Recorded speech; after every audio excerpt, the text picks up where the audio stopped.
ETF index mutual funds నేర్చుకుని stock మార్కెట్లో రాణించాలనుకుంటున్నారా? వెంటనే ఈ నెంబర్కి కాల్ చేయండి.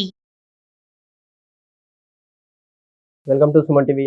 నేను మీ ప్రేమ్. ఇవాళ మనతో ఉన్నారు స్టాక్ మార్కెట్ అనలిస్ట్ సుందరామరెడ్డి గారు. లేటెస్ట్ అప్డేట్స్ ఏంటో సార్ అడిగి తెలుసుకుందాం. సార్ నమస్తే. సార్ నమస్తే.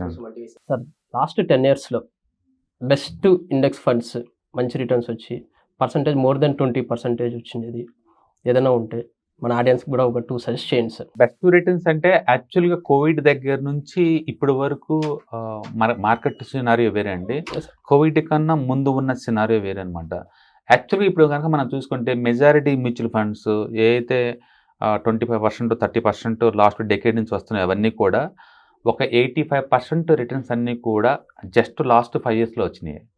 అంటే ఒక 10 years రికార్డు కనుక చూసుకుంటే ఒక మ్యూచువల్ ఫండ్లో అందులో వచ్చిన 85% మనీ అంతా కూడా లాస్ట్ 5 yearsలో వచ్చింది. అందుకని లాస్ట్ 5 years డేటా చాలా అబ్నార్మల్గా చూపిస్తుంది అనమాట ఎంటైర్ మార్కెట్ రిటర్న్స్తో కంపేర్ చేసుకుంటే. అందుకని చాలామంది పబ్లిక్ ఏమనుకుంటారంటే లాస్ట్ 5 years ఇచ్చిన రిటర్న్స్ చూసేసుకొని ఇంక ఫ్యూచర్లో కూడా అది అలానే రిటర్న్స్ మనకు వస్తాయేమో అనుకుంటున్నారు. బట్ అది నిజం కాదనమాట. మనం డేటా కనుక కోవిడ్ కన్నా ముందు వరకే తీసుకున్నాం అనుకోండి, ఆపేసి ఇప్పటి వరకు లాస్ట్ 5 years ఆపేసాం అనుకోండి. అంతకుముందు డెకేడ్స్ తీసుకుంటే స్మాల్ క్యాప్స్ రిటర్న్స్ వచ్చింది ఎంత అంటే జస్ట్ 4% అండి. ఇండెక్స్ ఫండ్స్ ఇచ్చింది 4% ఒక డెకేడ్లో, కోవిడ్ కన్నా ముందు 10 yearsలో. అండ్ అదే లార్జ్ అండ్ మిడ్ అనుకోండి 8% ఇచ్చింది. మిడ్ క్యాప్ అనుకోండి 10% ఇచ్చింది. అండ్ నెక్స్ట్ 50 అనుకోండి 8% వచ్చింది. కానీ మన కోవిడ్ కాడి నుంచి ఇప్పుడు దాకా లేటెస్ట్ ఈ రోజు వరకు కలుపుకున్నాం అనుకో లాస్ట్ 10 years కోవిడ్ కలిపి కోవిడ్ తర్వాత కూడా. అండ్ స్మాల్ క్యాప్స్ ఇచ్చింది ఆల్మోస్ట్ 21% అండి. అప్పుడు జనం ఏంటంటే 10 yearsకి 21 వస్తుందేమో అనుకుంటున్నారు. బట్ బుల్ మార్కెట్ వచ్చింది కాబట్టి మనకు వచ్చింది అనమాట. అలాగే large and mid 18% and mid cap అనుకో 22% వచ్చింది లాస్ట్ 10 yearsలో. అంటే కోవిడ్ కన్నా ముందు చూసుకుంటే మెయిన్ ఫ్రంట్ లైన్ ఇండెక్స్లు అన్నీ కూడా చాలా తక్కువ వచ్చింది రిటర్న్స్. కోవిడ్ తర్వాత నుంచి పర్ఫార్మెన్స్ బాగుందనమాట. కానీ కోవిడ్కి ముందైనా కోవిడ్ తర్వాత అయినా కంటిన్యూస్గా మంచి పర్ఫార్మెన్స్ ఇస్తున్నాయి అంటే ఖచ్చితంగా స్ట్రాటజీ వైజ్ ఇండెక్స్లు అనమాట. Strategy wise okay. ఇండియాలో ఉన్న స్టాక్స్ మొత్తాన్ని వాళ్ళు 4 వేలో క్లాసిఫై చేస్తారు.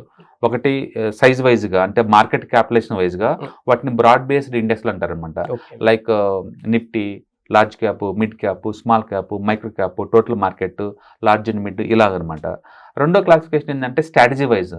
స్ట్రాటజీ ఏంటంటే ఈ విత్ ఇన్ ద లార్జ్ క్యాప్లో నాకు మళ్ళీ వాల్యూ కావాలి, లేకపోతే నాకు వాలటిలిటీ కావాలి, లేకపోతే లో వాలటిలిటీ ఉండాలి, లేకపోతే బీటా ఉండాలి, లేకపోతే మూమెంటం ఉండాలి, ఇలా మళ్ళీ సపరేట్ క్వాలిటీ అనమాట. ఈ క్వాలిటీలో చాలా పాపులర్ అంటే alpha, momentum, value and quality, లో వాలటిలిటీ ఇవి చాలా పాపులర్ అనమాట. ఇలాంటి స్పెసిఫిక్ ఫ్యాక్టర్స్ బేస్గా తీసుకొని పిక్ చేసామనుకోండి ఇండెక్స్ని, అవి ఎక్కువ రిటర్న్స్ వస్తాయి. ఓకే. అందుకని మీరు లాంగ్ టర్మ్లో ఉండాలి అనుకుంటే ఒక సెక్టర్ స్పెసిఫిక్ కాకుండా నాకు ఎక్కువ రిటర్న్స్ రావాలంటే డెఫినెట్గా అంటే స్ట్రాటజీ వైజ్ అనమాట. ఈ స్ట్రాటజీ వైజ్లో బిఫోర్ కోవిడ్ తోటి లాస్ట్ 10 years మన ఎస్ఐపిలో మాట్లాడుకున్నా సరే అంటే యావరేజ్ రిటర్న్స్ 10 to 15% ఇచ్చినాయండి, అంటే బెస్ట్ రిటర్న్స్.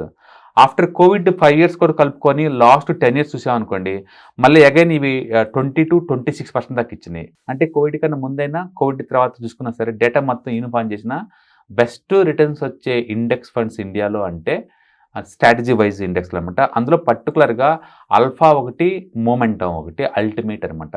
అంటే ప్రతి ఒక్కళ్ళ పోర్ట్ఫోలియోలో డెఫినెట్గా ఉంచుకోవాల్సిన ఇండెక్స్ ఫండ్స్ అంటే మూమెంటం లేదా ఆల్ఫా బేస్డ్ అనమాట. అంటే ఆల్ఫా అయినా సరే ప్రైస్ రిటర్న్స్ అవి అంటే ఇండెక్స్ని బీట్ చేసే రిటర్న్స్ వచ్చే స్టాక్ లిస్ట్ అనమాట. మూమెంటం అన్నా సరే లాస్ట్ 1 yearలో 6 months లేదా 12 monthsలో వచ్చిన యావరేజ్ రిటర్న్స్ అనమాట. మొత్తానికి అయితే రెండు ప్రైస్ బేస్డ్ కాబట్టి ఇండియాకి సంబంధించి అంటే ప్రైస్ ఎంత మూవ్ అయితే అంత మూవ్ అవుతా ఉన్నాయి కంటిన్యూస్గా. అందుకని మనకు కొన్నిసార్లు ఆశ్చర్యం అనిపిస్తుంది జొమాటో పెరగటం మీనేంది పెరుగుతూనే ఉంటుంది అదే పనిగా 1 year 2 years 3 years అట్లా మూమెంటం బేస్డ్ మీద ఎక్కువ వస్తుంది రిటర్న్స్ అనమాట. ఆల్ఫా అయితే ఎవ్రీ క్వార్టర్లీ రీబ్యాలెన్స్ అవుతుంది ఇండెక్స్ మొత్తం. మూమెంటం అయితే మాత్రం 6 months ఒకసారి రీబ్యాలెన్స్ అవుతుంటాయి. మొత్తానికైతే ఇండియాలో ద బెస్ట్ రిటర్న్స్ లాస్ట్ 10 yearsలో వచ్చిన స్ట్రాటజీ వైజ్ ఇండెక్స్ అనుకుంటే alpha 50, mid cap 150, momentum 50, Nifty 200, momentum 30, Nifty 200 alpha 30, Nifty 500 momentum 50, Nifty alpha low volatility 30, mid and small 400 momentum quality 100, and small cap 250 momentum quality 100, and small cap 250 quality 50 అనమాట. So quality, momentum, లో volatility and alpha ఇవి బాగా run అవుతున్నాయి last 10 years నుంచి అయితే. కాబట్టి మీ దగ్గర alpha లేదా మూమెంటం సంబంధించింది ఒకటి, లేదా వాల్యూ ఆర్ లో వాలిడిటీ ఉన్నదో ఒకటి పిక్ చేసుకుంటే సరిపోద్ది అనమాట. అందుకని సింపుల్ గా లాస్ట్ 10 years రిటర్న్స్ బేస్ గా తీసుకుంటే momentum is the number 1. Last 10 years. Last 10 years లో మొమెంటమ్ నెంబర్ 1. బెస్ట్ ఏంటంటే నిఫ్టీ 500 మొమెంటమ్ 50 బాగుంటుంది, అది తీసుకోవచ్చు. లేదా నిఫ్టీ 200 అయినా లేదా నిఫ్టీ 150 అయినా సరే మొమెంటమ్ ఉండాలి మొత్తానికి. మొమెంటమ్ అంటే బెస్ట్ వస్తుంది. లేదు నాకు అన్ని రకాల వెదర్స్ అంటే up market, down market, side market ఎలాంటి కండిషన్ సరే నాకు బాగుండాలి అనుకుంటే కనుక లో వాలిడిటీ బెస్ట్. లో వాలిడిటీ అయితే ఇది ఉంది, ఆల్ఫా లో వాలిడిటీ 30 తీసుకోవచ్చు. అది తీసుకున్నాం అనుకోండి అన్ని రకాల కండిషన్స్ కూడా బాగుందనమాట. మొత్తానికైతే మీకు మోర్ దెన్ 20% రిటర్న్స్ కావాలి అనుకుంటే కనుక లాంగ్ టర్మ్ పాయింట్ ఆఫ్లో మొమెంటమ్, ఆల్ఫా, లో వాలిడిటీ అండ్ క్వాలిటీ వీటిలో కనుక పిక్ చేసుకుంటే బాగుంటుంది. నా ఫేవరెట్ అడిగితే మాత్రం నన్ను నిఫ్టీ 500 మొమెంటమ్ 50 తీసుకోండి. వాల్యూ పరంగా నిఫ్టీ 500 వాల్యూ 50 బాగుంటుంది. అంటే బై అండ్ ఫర్గెట్ అనమాట. యావరేజ్ ఎక్స్పెక్టేషన్స్ మనం లైఫ్ టైం కూడా 20 పెట్టచ్చు ఈ డేటా ప్రకారం. Okay, but again subject to the market risk, మనం ప్రతి ఒక్క చోట దాన్ని మనం కన్సిడర్ చేయాలి. ఓకే, బట్ ఇక ఇందులో ఇంట్రెస్టింగ్ డేటా ఏంటంటే ఈవెన్ బిఫోర్ కోవిడ్ 10 years చూసినా సరే ఇవి యావరేజ్ రిటర్న్స్ ఫుల్లీ సాటిస్ఫైడ్ 15% దాకా ఎత్తుంది.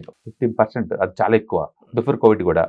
After too much bull market Covid తర్వాత 10 years యావరేజ్ చేసినా సరే ఇవి 25 దాకా వస్తున్నాయి. ఓకే, అంటే ఇవన్నీ కూడా ప్యాసివ్ ఫండ్స్ అంటే లో కాస్ట్ ఫండ్స్ అనమాట. ప్రతి ఒక్కళ్ళు పోర్ట్ఫోలియో పెట్టుకోవచ్చు. ఇంకొకన్న పీటీ ఏంటంటే దీన్ని బై అండ్ ఫర్గెట్ చేసుకోవచ్చు మనం, ఎందుకంటే ఇవన్నీ రీబ్యాలెన్స్ అవుతున్నాయి. మ్యూచువల్ ఫండ్స్ లాగా ఇయర్లీ ఒక టైం రివ్యూ కూడా అవసరం లేదు, వీటికి రివ్యూ కూడా అవసరం. మార్కెట్ ఏ కండిషన్లో ఉన్నా సరే ఇవి సూపర్ బాగా పనిచేస్తున్నాయి. కాబట్టి మీరు front line large cap, mid cap, small cap ఇలా కాకుండా సెక్టార్ స్ట్రాటజీ వైజ్ తీసుకుంటే బాగుంటాయి. ఇవి కాకుండా అంటే మీకు థీమాటిక్ అండ్ సెక్టర్ స్పెసిఫిక్ దొరుకుతాయి. అవన్నీ సీజనల్ అనమాట, ఒక్కో సీజన్లో ఒక్కోటి బాగా ఉంటుంది. ఇప్పుడు గవర్నమెంట్కి ఇన్కమ్ ఎక్కువ వస్తుంది, ఇన్ఫ్రాస్ట్రక్చర్ మీద ఎక్కువ ఖర్చు పెడుతున్నారు, ఇన్ఫ్రాస్ట్రక్చర్ థీమ్ బాగపోద్ది కొన్ని రోజులు. ఆఫ్టర్ దట్ ఇంకా తర్వాత కొన్ని రోజులు సైలెంట్ అయ్యే ఛాన్స్ ఎక్కువ ఉంటుంది. ఎలక్ట్రికల్ వెహికల్స్ ఇప్పుడు బాగా మూమెంట్ ఉంది, గవర్నమెంట్ బాగా ఎంకరేజ్ చేస్తుంది, ఈవీ థీమ్ బాగా ముందు పోద్ది ఇప్పుడు. అట్లా ఒక్కో సీజన్లో ఒక్కోటి పోతుంది అనమాట అవి. అందుకని అవన్నీ టెంపరీగా మీకు టెక్నికల్ నాలెడ్జ్ కనుకుంటే టెంపరీగా ఉంచుకోవచ్చు. బట్ నేను బై అండ్ ఫర్గెట్ చేద్దాం అనుకుంటే మాత్రం స్ట్రాటజీ వైజ్ ఇండెక్స్ని పిక్ చేసుకోండి. 1 లేదా 2 ఇండెక్స్లు చాలండి, ఎందుకంటే దీంట్లో ఒక 30 to 50 స్టాక్స్ పోర్ట్ఫోలియో కదా. ఇందులో నేను ఆల్రెడీ కొంటుంది అంటే స్మాల్ క్యాప్ 250, మొమెంటమ్ క్వాలిటీ 100 నేను ఆల్రెడీ అది బిగిన్ చేశాను. బహుశా ఫ్యూచర్లో నిఫ్టీ 500 మొమెంటమ్ 50 అది కూడా పిక్ చేసుకోవచ్చు. లాంగ్ టర్మ్ కూడా అది చేసుకోవచ్చు. లాంగ్ టర్మ్ సూపర్గా ఉంటాయి ఇవి. ఇక్కడ ప్రాబ్లం ఏంటంటే మనీ తక్కువ ఉంది, చాయిస్ చాలా ఎక్కువ ఉంది. అంటే కొత్త కొత్త ఇండెక్స్ మొత్తం లాంచ్ చేస్తూ ఉన్నారు, ఇంకా చాయిస్ ఎక్కువ అవుతుంది. ఈ మధ్యకాలంలో లేటెస్ట్ లాంచ్ చేస్తుందంటే నిఫ్టీ 500 మొమెంటమ్ 50 అండి. మార్కెట్ కూడా ఎప్పటి నుంచో వెయిట్ చేస్తుంది అది, ఎందుకంటే టాప్ 500లో ఉన్న మొమెంటమ్ 50 అనమాట. సూపర్ ఇది. డెఫినెట్గా దీనికి చాలా పాపులారిటీ వచ్చింది. అంటే ముందు రోజుల్లో ఎక్కువ మ్యూచువల్ ఫండ్ కంపెనీస్ వీటిని లాంచ్ చేస్తాయి. ఇండియాలో ఇప్పుడు ఇండెక్స్ ఫండ్స్ యొక్క స్వర్ణయుగ నడుస్తుందండి. అవును సార్. ఒకప్పుడు ఎవరు పట్టించుకునే వాళ్ళు కాదు, ఇప్పుడు యూట్యూబ్ పుణ్యం అంటూ అండ్ మార్కెట్లో ఈ బీటెక్ చదివిన క్యాండిడేట్స్ పుణ్యం అంటూ ఎక్కువ అవేర్నెస్ పెరుగుతుంది మార్కెట్లో. మీరు చెప్పినట్టు ఆఫ్టర్ కోవిడ్ చాలా ఎక్కువ వస్తుంది అనమాట. అందుకని ఈ ప్యాసివ్ ఫండ్స్కి చాలా డిమాండ్ వస్తుంది.